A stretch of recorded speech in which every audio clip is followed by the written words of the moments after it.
The proposal puts forward an opt-in token standard that would enable victims to report theft to a governance contract, with algorithms helping to identify and freeze ill-gotten gains.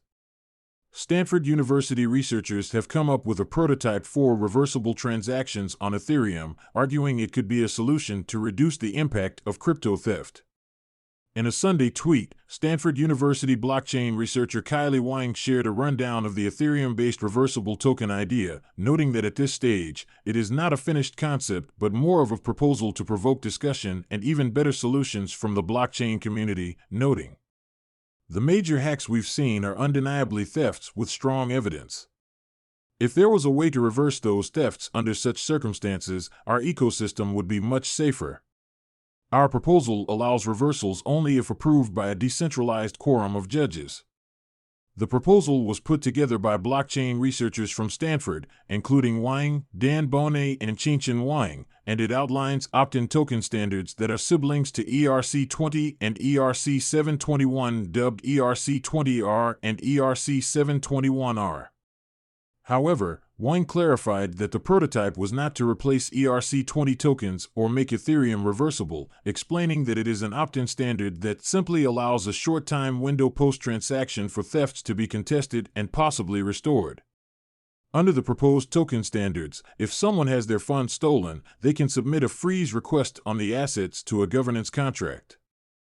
This will then be followed up by a decentralized court of judges that need to quickly vote within a day or two at most to approve or reject the request. Both sides of the transaction would also be able to provide evidence to the judges so that they have enough information, in theory, to come to a fair decision. For non-fungible tokens, NFTs, the process would be relatively straightforward as the judges just need to see who currently owns the NFT and freeze that account.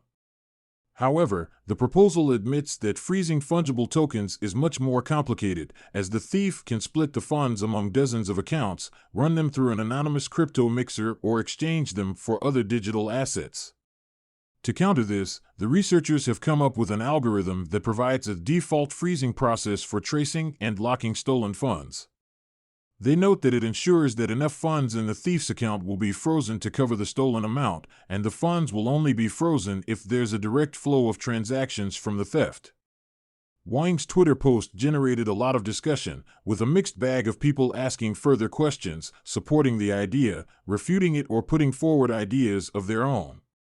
Prominent Ether, ETH, bull and podcaster Anthony Sassano wasn't a fan of the proposal, tweeting to his 224,300 followers that "I'm all for people coming up with new ideas and putting them out into the ether, but I'm not here for TradFi 2.0.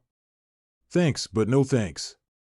Discussing the idea further with people in the comments, Sassano explained that he thinks that reversal control and consumer protections should be placed on the higher layers such as exchanges and companies rather than the base layer, blockchain, or tokens, adding, "Doing it at the ERC-20/721 level would basically be doing it at the base layer, which I don't think is right.